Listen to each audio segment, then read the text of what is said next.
No niin. Mulla on ollut aika kiireinen viikko, niin en oo kerta kaikkiaan ottanut kameraa mukaan tekemään näitä kaikkia juttuja, koska on vaan ollut niin kiire. Olen saanut suureksi ilokseni ei kaikki, mutta ne kaikki tomaatit, jotka sain mahtumaan tänne kasvihuoneeseen, ne on nyt täällä. Myös pari cayennepippuritainta, pari chilintainta ja muutama paprikan taimi. Sitten täällä on tuo kurkkuyrtti, joka rehottaa täällä ihan itsekseen, mutta nyt kunhan nää saa taas vähän vettä ja näin, niin ne lähtee sitten uuteen nousuun tästä. Ne näyttää vähän rääpäleiltä nyt, kun ne on just siirretty tänne, mutta ihanaa, että sain vihdoinkin ne ulos. Mutta paljon on saanut tehtyä ja nyt mä haluan näyttää mitä. Mennään tuonne pellolle. Siellä on siis saanut jotakin aikaiseksi, vaikkakin vain murto-osan siitä, mitä siellä pitäisi tehdä.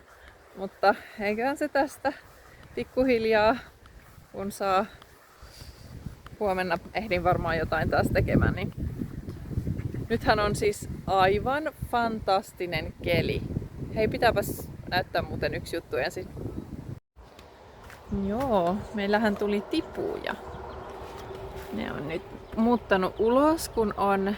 Tuolla on siis kyllä tämmönen lämpölevy tuolla laatikossa niitä varten, mutta ne on päässyt muuttamaan ulos. No, nyt ne on kaikki siellä sisällä. Mutta on päässyt muuttamaan ulos, kun on ollut näin ihanan lämmin. No, täällä on muutama sitten täällä laatikon takana. No, tää nyt zoomaa ihan väärään kohtaan. Siellä! Hei! Hei! Ihania. Ihan järkyttävä tuuli, toivottavasti se ei kokonaan pilaa tätä ääntä tästä. No, mutta kuitenkin aivan ihana lämmin keli on tullut. Kesä on täällä. Mutta mä oon huomannut, että mä oon myös tosi myöhässä tosi monen asian kanssa. Ja sitten meillä kävi eilen semmonen tosi surullinen juttu, että yksi meidän kileistä juuttui kiinni jalasta ja se murtui se jalka ja me mentiin eläinlääkäriin, että saatais se kipsattua, koska hän arveli, että, tai sanoi, että yleensä ne hyvin paranee nuo pikkukilien jalat. Mutta sitten röntgenissä kävi ilmi, että se oli polvinivel, joka oli murtunut ja siitä oli, se oli ihan rikki, niin jouduttiin lopettamaan meidän pikkukili. Niin se oli tosi surullista, niin jotenkin intensiivinen viikko on ollut, mutta mennään katsomaan, mitä mä oon saanut aikaiseksi täällä pellolla.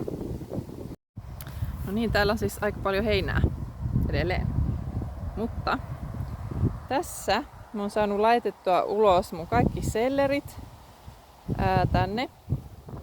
Tuolla päädyssä on, tuolla kaukana on muutama kurpitsa, mutta lisääkin kurpitsaa mulla on vielä siis aika paljonkin. Mutta on sitten laittanut melkein puolet kurpitsoista tänne. Katsotaan miltä näyttää nyt, kun on ollut vähän tuulista. Ihan hyvältä ne näyttää.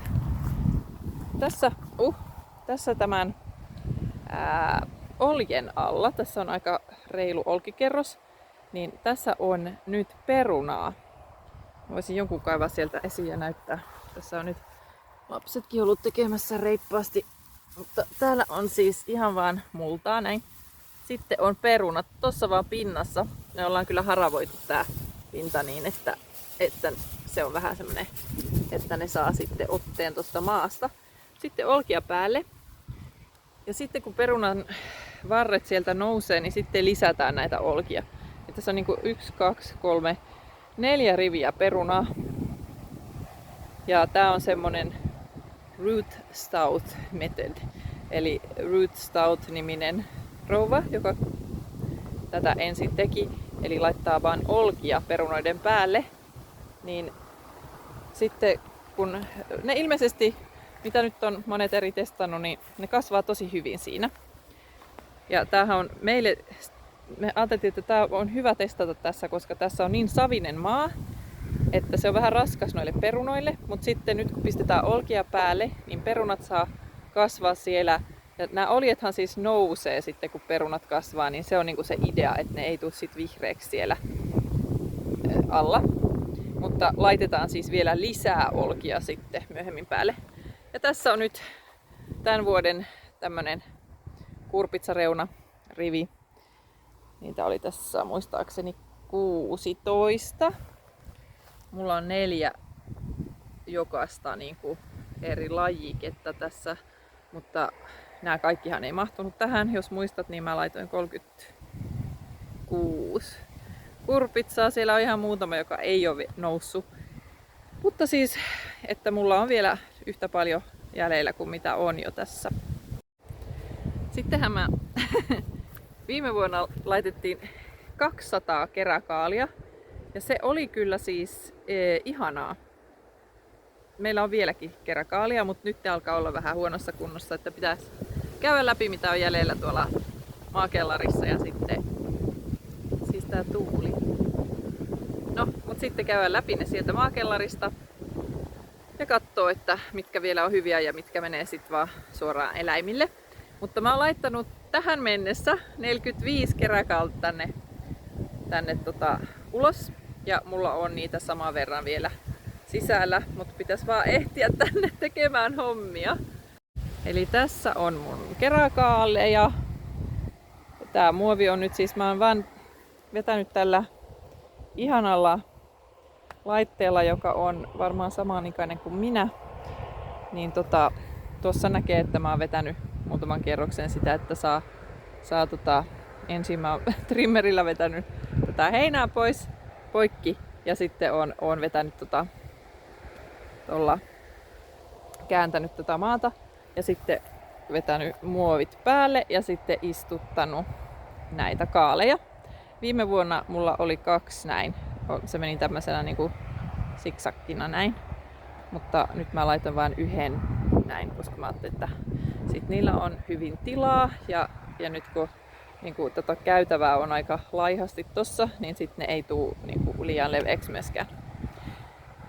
Et nämä on saanut tänne laitettua, siihen mä oon aika tyytyväinen. Nyt tää on niin kaukana mulla niin kuin kaikista letkuista ja jutuista, että mä en saa tänne oikein vedettyä niin kuin letkulla vettä. Niin mä nyt toivon, että pikkusen on tullut sadetta tänäänkin, mutta toivotaan, että tulee nyt sen verran, että nämä jaksaa. Nämä isommat kyllä jaksaa hyvin, mutta tämmöiset pienet heiveröiset, niin kun mullahan jotkut ihme hiiret tai joku söi osan näistä, mutta kaikki nämä, joilla on lehtiä, niin ne käy mulle niinku, että mä niitä oon istuttanut tänne. Tuolla on vähän syvemmät kuopat tuolla noin, niin ei oikein näy, mutta siellä on jokaisessa kuopassa kuitenkin keräkaali tulossa. Ja nythän nämä pitäisi suojata niin kuin mahdollisimman pian, koska kaaliperhosiakin on. En ole nyt tässä nähnyt, mutta niitä on kyllä tuolla pihassa vaikka kuinka paljon. Sitten mä päätin myös tänä vuonna, että mä laitan aika paljon kesäkurpitsaa, koska nehän säilyy niin kuin monta kuukautta sellaisenaan, kun ne saa kasvaa oikein isoksi. Ja mä tykkään tosi paljon grillatusta kesäkurpitsasta. Ja sitten mitä pienempiä ne on, niin sitä herkullisempiahan ne on. Niin sitten jos mulla on vaan muutama taimi, niin mä en raski poimia niitä pienenä. Koska mä ajattelen, että no, sitten ei kasva. Niin nyt mulla on sitten siis, mä oon 8 tainnut jo tähän istuttaa ja sitten mulla oli, mä laitoin 12, mutta siellä on kans muistaakseni 2, jotka ei ole lähtenyt. Mutta tässä on 8 kesäkurpitsaa on niin kuin, muistaakseni tässä on nyt niin kuin 3 yhtä lajiketta ja 3 ja no jotain sellaista. Ja sitten tuolla kauempana, tuossa on tommonen pieni väli, missä ei vielä ole mitään, koska mä ajattelin, että okei, mä laitan sinne ne loputkin kesäkurpitsat. Mutta nyt mä oon ruvennut miettimään, että ehkä mä laitankin eri paikkaan. Mut sitten tuonne toiseen päätyyn. Kattokaas nyt. Ihania, kun ne kasvaa. Jede. Tää mansikkakangas, mä tilasin tämän. Tää on ohuempaa kuin se, mitä saa täällä yleensä kaupoista. Ja mä en aio ostaa tätä uudestaan. Tuo sen sijaan on Puuilosta viime vuonna ostettu. Se on vähän paksumpaa ja se kestää vallan hyvin. Mä oon ihan varma, että tuo kestää vielä monta vuotta. Tästä mä en ole niinkään varma, että kestääkö se muuta kuin tämän kesän. Jää nähtäväksi.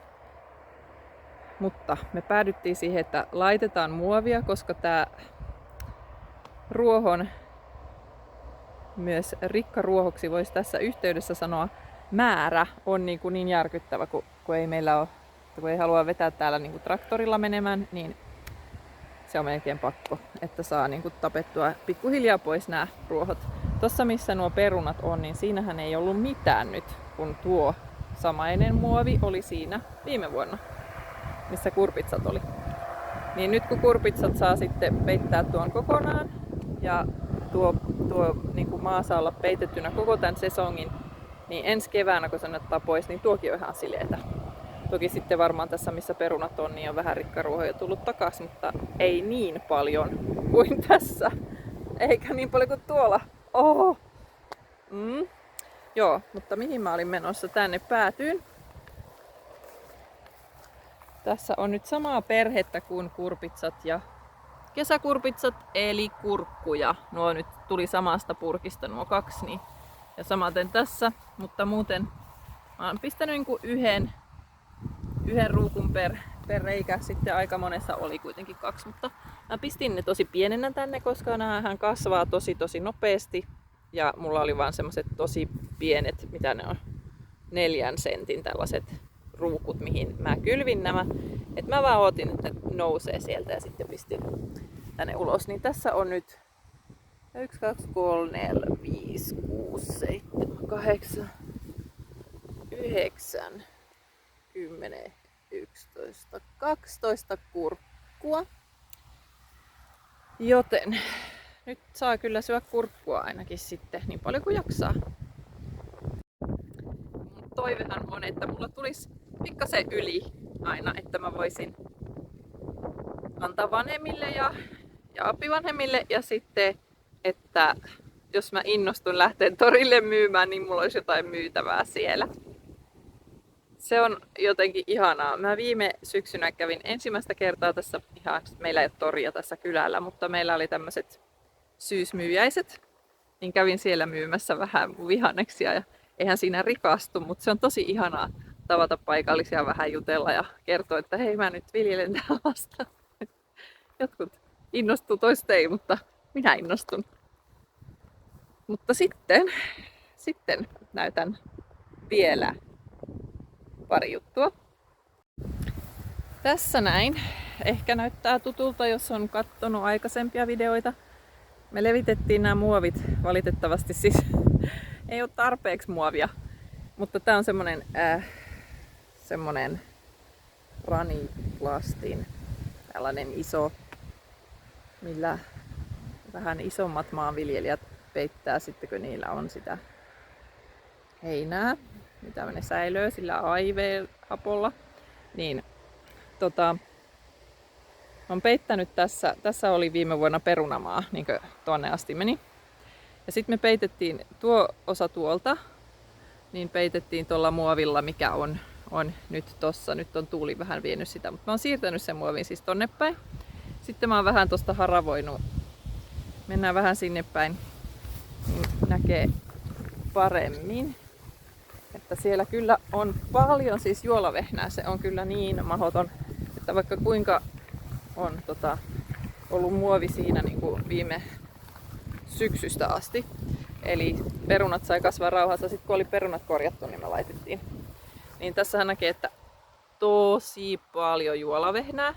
Mutta mä haravoin tän läpi ja osan juolavehnästä jaksoin repiä poiskin, siis juuria täältä Mutta tähän mä oon nyt kylvänyt auringonkukkaa.